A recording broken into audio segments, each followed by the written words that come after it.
தமிழக வெற்றிக் கழகத்தினுடைய 2வது மாநில மாநாடு மதுரை மாவட்டம் பாரபத்தி என்ற இடத்தில் நடைபெற்று வருகிறது. மாநாட்டினுடைய திடலுக்கு அதிகாலை முதலே விஜயனுடைய தொண்டர்கள் அந்த இடத்தில் குவிந்து வருகிறார்கள். காலையில் வெயில் சற்று குறைவாக இருந்தது. தற்போதைய நிலையில் பார்க்கும்போது 100 டிகிரி ஃபாரன்ஹீட் அளவுக்கு அந்த இடத்தில் வெயில் வாட்டி வதைத்து வருகிறது. கீழே தரையில் விரித்திருக்கக்கூடிய விரிப்புகளை எடுத்து தலையில் பிடித்துக்கொண்டு நிழலுக்காக மக்கள் அங்கே தவித்து வருகிறார்கள். இது மிகுந்த வருத்தப்படக்கூடிய ஒரு விஷயமாக பார்க்கப்படுகிறது. இத்தனை கோடி ரூபாய் செலவு செய்து மிகப்பெரிய மாநாட்டை நடத்தக்கூடிய விஜய் ஒரு மேற்பந்தலோ அல்லது ஒரு மேற்கூரையோ அமைப்பதற்கு ஏன் தவறிவிட்டார் என்ற கேள்வி தற்போது எழுந்திருக்கிறது. கடந்த மாநாட்டிலிருந்தே பல பாடங்களை தவைக்காவினர் கற்றார்கள். ஆனாலும் கூட தற்போது முழுமையான ஏற்பாடுகளை நாங்கள் செய்திருக்கிறோம் என்று சொன்ன போதும் அங்கு முழுமையான ஏற்பாடுகள் செய்யப்படவில்லை என்பதை நாம் தற்போது பார்க்க முடிகிறது. பல இடங்களில் மக்கள் மயங்கி கீழே விழக்கூடிய நிலையை நாம் பார்க்கிறோம். கிட்டத்தட்ட 100க்கும் மேற்பட்டோருக்கு அங்கு முதலுதவி சிகிச்சை அளிக்கப்பட்டு வருகிறது. கடுமையான வெயில் இருக்கும் என்று அவர்களுக்கு ஏற்கனவே தெரியும். ஒரு மிகப்பெரிய பந்தல் அமைத்து தன்னுடைய சகோதரர் சகோதரிகள் என்று விஜய் முழக்கமிட்டுக் கொண்டிருக்கிறார். இந்த நேரத்தில் அவர்களுடைய பாதுகாப்புக்கு என்ன செய்யப்பட்டிருக்கிறது அப்படின்றது மிகப்பெரிய கேள்வியை தற்போது ஏற்படுத்தியிருக்கிறது. அது மட்டுமல்லாமல் குழந்தைகளோடு வர வேண்டாம், பெண்களோடு வர வேண்டாம் என்று விஜய் ஏற்கனவே வலியுறுத்தியிருந்தார்.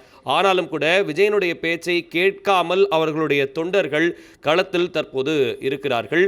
சின்ன குழந்தைகள், பிறந்த குழந்தைகள் எல்லாம் அழைத்து கொண்டு அந்த இடத்தில் வரும்போது அவர்களை அந்த இடத்தில் வரவிடாமல் தடுத்து திருப்பி அனுப்பக்கூடிய வேலையும் செய்கிறார்கள். ஏன் இப்படி பொறுப்பற்ற நிலையில் தொண்டர்கள் இருக்கிறார்கள் என்ற கேள்வியும் எழுகிறது. அது மட்டுமல்லாமல் அங்கே சில ஏற்பாடுகள் செய்யப்பட்டிருக்கிறது. கேலரியாக எங்கே அமர வேண்டும் என்ற ஏற்பாடுகள் செய்யப்பட்டிருக்கிறது. அதையெல்லாம் பொருட்படுத்தாமல் தாவேகா தொண்டர்கள் இருக்கக்கூடிய இடங்களில் சென்று அமர்வது, அங்கு இருக்கக்கூடிய தடுப்புகளை தட்டிவிடுவது, தடுப்புகளை தாண்டி குதிப்பது என்ற பல வேலைகளை செய்து வருகிறார்கள். ஆனால் அவர்களை சொல்லி தவறில்லை. ஏனென்றால் அந்த இடத்துல அப்படியான ஒரு கடுமையான வெயில் அவர்களை வாட்டி வதைத்து வருகிறது. தண்ணீர் வழங்கினாலும் அது பத்தவில்லை, உணவு பத்தவில்லை என்ற குற்றச்சாட்டுகள் முன்வைக்கப்படுகின்றன. உணவினுடைய விலை அதிகமாக அந்த இடத்தில் விற்கப்படுகிறது என்ற குற்றச்சாட்டு வைக்கப்படுகிறது. எனவே விஜயனுடைய இந்த மாநாடு மிகப்பெரிய சிக்கலை ஏற்படுத்தியிருக்கிறது. தொண்டர்களுக்கு முறையான பாதுகாப்பை செய்ய அவர்கள் தவறியிருக்கிறார்கள் என்றுதான் சொல்ல வேண்டும். ஒரு மேற்கூரை அமைக்க வேண்டும் என்பதை இனிமேலாவது விஜய் கவனத்தில் கொள்ள வேண்டும் என்பது கேட்டுக்கொள்ளப்படுகிறது. ஏனென்றால் அங்கு இருக்கக்கூடிய லட்சக்கணக்கான மக்கள் வெயிலில் வாட்டி வதைத்து வருகிறார்கள். அந்த யாரேனும் உயிரிழப்பு ஏற்பட்டால் அது மிகப்பெரிய பிரச்சனையாகிவிடும். நேற்றே கொடியினுடைய கம்பம் நடும்போது அது கீழே சாய்ந்தது. அப்போது ஒரு கார் அது பாதிப்புக்குள்ளானது. நல்வாய்ப்பாக அங்கு யாருக்கும் உயிர் சேதம் ஏற்படவில்லை. இப்படியாக இருக்கக்கூடிய நிலையில் நேற்றே இந்த வெயிலினுடைய தாக்கம் எப்படி இருக்கும் என்பதை அவர்கள் உணர்ந்தார்கள். ஆனாலும் கூட இன்று அதற்கான ஏற்பாடுகளை செய்யவில்லை. தரை விரிப்புகள் தலை விரிப்பாக மாறியது மட்டும்தான் மிச்சம்.